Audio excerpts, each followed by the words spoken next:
Hello दोस्तों, हम इस पुस्तक से हिंदी के वस्तुनिष्ठ प्रश्नों का अभ्यास कर रहे हैं, जिसमें हम हिंदी के इतिहास संबंधी जो प्रश्न हैं, हिंदी साहित्य का इतिहास संबंधी वो सारे प्रश्न देख चुके हैं और अभी हम आदिकाल के 200 से अधिक प्रश्नों का अभ्यास कर चुके हैं।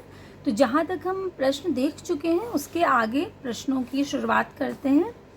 तो पहला प्रश्न है, आदिकालीन साहित्य में वीर रस की रचनाओं में किस भाषा का प्रयोग किया गया है। यानी आदिकाल में जो वीर रस लिखा गया है, तो वीर रस वो डिंगल भाषा में लिखा गया है। तो डिंगल इसलिए क्योंकि आपको याद रखना है उसमें राजस्थानी भी होता है, अपभ्रंश और राजस्थानी के योग से बनता है। तो वीर रस में डिंगल भाषा का प्रयोग है। अगला जो प्रश्न है वो है, शब्दानुशासन के लेखक कौन है। शब्दानुशासन हेमचंद्र की रचना है और ये एक व्याकरण ग्रंथ है। इसमें संस्कृत, प्राकृत और अपभ्रंश तीनों का समावेश है। और उसके बाद रस मीमांसा आचार्य रामचंद्र शुक्ल की बहुत प्रसिद्ध रचना है। दोहा कोश सरहपा की है और पौमचरिव स्वयंभू की रचना है। अगला है, खालिक बारी किसकी रचना है।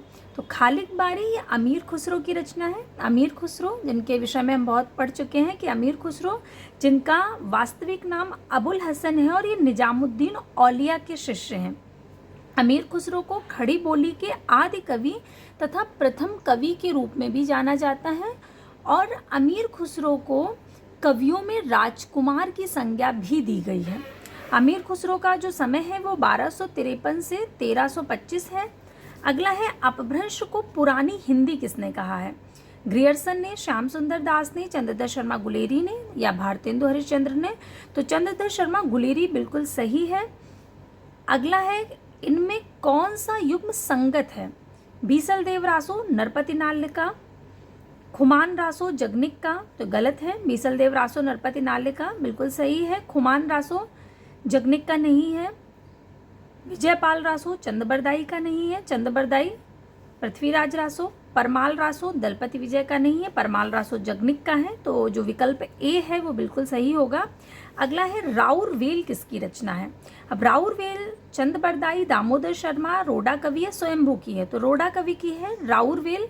राउर वेल के विषय में भी हम पिछले वीडियो में विस्तृत रूप से पढ़ चुके हैं कि जो राउर वेल है ये चंपू काव्य है और ये शिलांकित कृति है, यानी शिला पर अंकित।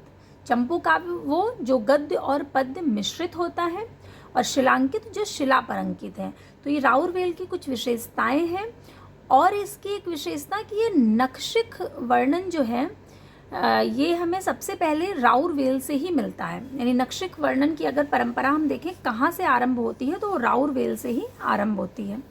अगला प्रश्न है, रासो शब्द की उत्पत्ति रसायन से किसने मानी है।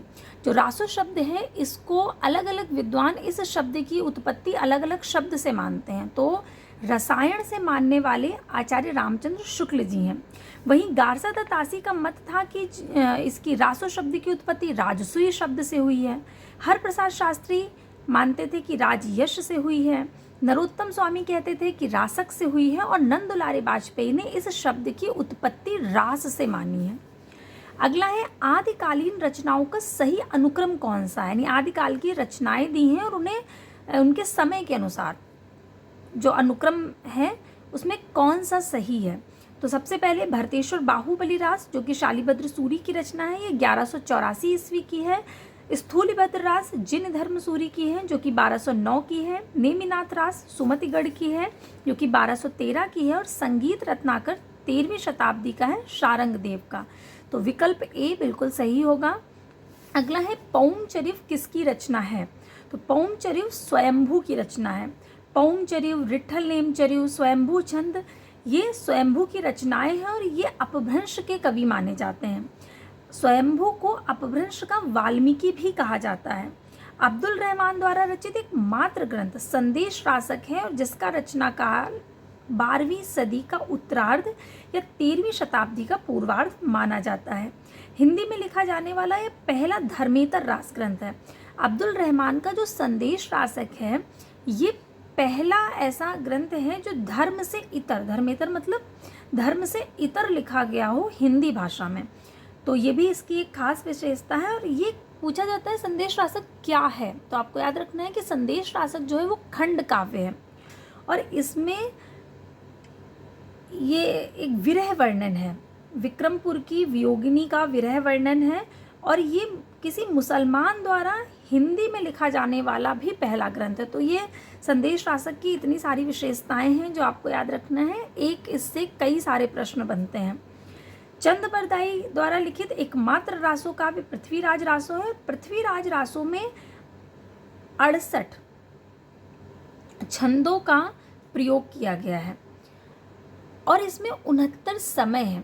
ये बहुत बार पूछा गया प्रश्न है कि चंद बरदाई द्वारा रचित जो पृथ्वीराज रासो है उसमें कितने समय हैं। समय अर्थात तो उसे समय में विभाजित किया गया है। जैसे हर काव्य को विभाजित करने के लिए जो आधार लिया जाता है, जैसे आप श्री रामचरितमानस देखते हैं तो वो कांडों में विभाजित है, जैसे अयोध्या कांड, बाल कांड, सुंदर कांड, ये सब उसके कांड हैं अलग अलग। इसी तरह से जो पृथ्वीराज रासो है वो समय में विभाजित है और उसमें कितने समय हैं, तो 69 समय है और छंद कितने हैं, 68 छंद हैं। और चंद बरदाई जो हैं उन्हें छप्पैयों का राजा कहा जाता है क्योंकि उन्होंने छप्पे छंद का बहुत सुंदर प्रयोग किया है और अधिकांश उन्होंने छप्पे छंद का प्रयोग किया है इसलिए। अगला है निम्नलिखित रचनाकारों के साथ उनकी रचनाओं को सुमेलित करना है। तो जो वर्ण रत्नाकर है वो ज्योतिषोर ठाकुर की रचना है और ये 14वीं सदी की है। उक्त व्यक्ति प्रकरण दामोदर भट्ट की है जो कि 12वीं सदी की है। बीसल देव रासो नरपति नाल्य की है और राउर वेल 10वीं शताब्दी की है, रोडा की। घुमान रासो दलपति विजय की है, 9वीं सदी की। अगला है पुष्पदंत किस शताब्दी के कवि हैं, तो जो पुष्पदंत हैं वो 10वीं शताब्दी के कवि हैं।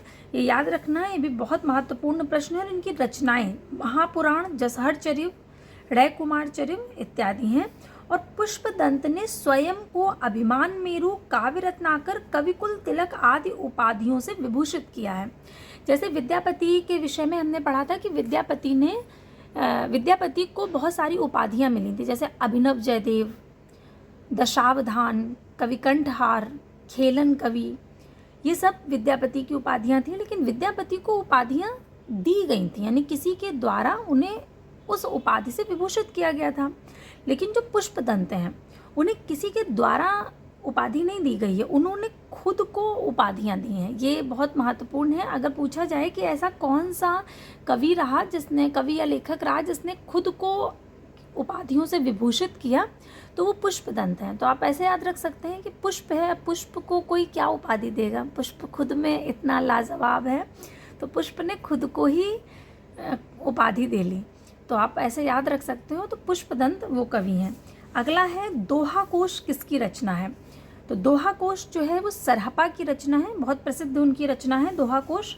और इनका समय जो है वो 769 या कि 8वीं शताब्दी इनका समय माना जाता है। और शबरपा की जो प्रमुख रचना है वो चर्यापद है। ये एक प्रकार का गीत है जो सामान्यतः अनुष्ठानों के समय गाया जाता है। कई बार पूछा जाता है कि चर्यापद क्या है, तो चर्यापद आपको याद रखना है एक प्रकार का गीत है और ये अनुष्ठानों के समय गाया जाने वाला गीत है। अगला है रचनाकार की दृष्टि से निम्नलिखित कृतियों का सही अनुक्रम क्या है, तो कुवलय माला कथा जो कि उद्योतन सूरी का है, ये 778 ईस्वी का है। राउरवेल रोडा कवि, जिसके विषय में अभी हमने पढ़ा था कि जिससे नक्षिक परंपरा आरंभ होती है, जो शिलांकित है और जो चंपू काव्य है, इतनी सारी विशेषताओं को एक साथ समेटे हुए राउरवेल, ये 10वीं शताब्दी का है। उक्त व्यक्ति प्रकरण ये दामोदर शर्मा का है, ये 12वीं शताब्दी का है। और वर्ण रत्नाकर जो है वो ज्योतिषोर ठाकुर का है, 14वीं शताब्दी का। तो विकल्प ए बिल्कुल सही होगा। अगला है निम्नलिखित कवियों को उनकी कृतियों के साथ सुमेलित करना है, तो जो स्वयंभू, पौमचर्य, पुष्पदंत, महापुराण, अब्दुल रहमान, संदेश रासक, शबरपा, चर्यापद, रोडा कवि, राउरवेल, तो इसका जो विकल्प बी है वो बिल्कुल सही होगा। अगला है सरहपा का संबंध निम्न में से किससे है, तो सरहपा जो थे वो सिद्ध थे, तो इसलिए उनका संबंध भी सिद्ध साहित्य से होगा, पहला ही विकल्प सही है। और इनका समय 769 ईस्वी माना जाता है और इनकी जो रचना है वो दोहा कोश है। अगला है अपभ्रंश का मुख्य छंद कौन सा है, तो अपभ्रंश का जो मुख्य छंद है वो दोहा है। शुक्ल जी का बहुत प्रसिद्ध वाक्य जो कि शायद किसी वीडियो में हमने पढ़ा भी था शुक्ल जी ने कहा था कि जिस प्रकार से गाहा या गाथा कहने से प्राकृत का बोध होता है, उसी प्रकार से दोहा या दूहा कहने से अपभ्रंश का बोध होता है। जब कोई छंद किसी भाषा में अत्यधिक प्रयोग किया जाता है तो उसका पर्याय बन जाता है। वैसे ही अपभ्रंश में दोहा इतना अधिक प्रयोग किया गया कि जैसे ही दोहा कहा जाता है तो मतलब अपभ्रंश, तो इसलिए ऐसा कहा उन्होंने। अगला है परमात्मा प्रकाश के रचनाकार कौन है? तो परमात्मा प्रकाश योगींद्र, योगींद्र को कहीं कहीं जोइंदु भी मिलता है, कहीं कहीं योगींद्र मिलता है। तो अगर योगींद्र लिखा हो तो योगींद्र सही है, यदि आपको जोइंदु मिले तो जोइंदु सही है। परमात्मा प्रकाश उन्हीं की रचना है। अगला है काल के अनुसार निम्नलिखित कृतियों का सही अनुक्रम क्या है? तो पौंचर्य स्वयंभू की रचना है जो कि 8वीं शताब्दी की है। खुमान रासो दलपति विजय की है जो कि 9वीं शताब्दी की है। बीसल देव रासो नरपति नाल्ल का है जो कि 1155 ईस्वी का है। चंदन बाला रास आसगु का है जो कि 1200 ईस्वी के लगभग है। अगला प्रश्न है सब रस के रचनाकार कौन है? रचना है सब रस। सब रस मुल्ला वजही की प्रसिद्ध रचना है। इसे आप इस तरह से याद रख सकते हो कि सब रस मतलब सब मतलब सारे, तो सारे रस लेकर के कौन आ रहा है? मुल्ला जी। एक बार आप कल्पना कर लें अगर इस चित्र की कि सारे रस लेकर के मुल्ला जी आ रहे हैं, तो जैसे ही सब रस शब्द आएगा आपको मुल्ला शब्द भी याद आ जाएगा, तो आप इससे जोड़ सकते हो ये याद करने के लिए। तो सब रस मुल्ला वजही की रचना है। अगला है हठ योग का प्रभाव निम्नलिखित कवियों में से किस पर पड़ा है? स्वयंभू पे, घाघ भट्टरी पर, गोरखनाथ पर या अद्दमाण पर? तो गोरखनाथ बिल्कुल सही होगा। इसलिए सही है अगर आपने नाथ पंथ को या नाथ संप्रदाय की थोड़ी भी जानकारी है या पढ़ा है, तो जो नाथ संप्रदाय है उसका मूल ही हठ योग है, यानी हठ योग पर ही वो पूरा आधारित है नाथ संप्रदाय। आप जब कबीर को पढ़ते हैं तो उसमें भी नाथ पंथ की जो विशेषताएं हैं उनमें से आपको एक हठ योग मिल जाएगा। तो हठ योग जो है वो नाथ पंथ का मूल है, तो गोरखनाथ बिल्कुल सही है। अगला है कुवलय माला कथा के रचनाकार कौन है? तो कुवलय माला उद्योतन सूरी की रचना है जो कि 9वीं शताब्दी की है। राउरवेल रोडा कवि की है जो कि 10वीं की है। और उक्त व्यक्ति प्रकरण दामोदर शर्मा की है, 12वीं शताब्दी की रचना है। और वर्ण रत्नाकर ज्योतिश्वर ठाकुर का है। अगला है अद्दमाण की रचना कौन सी है?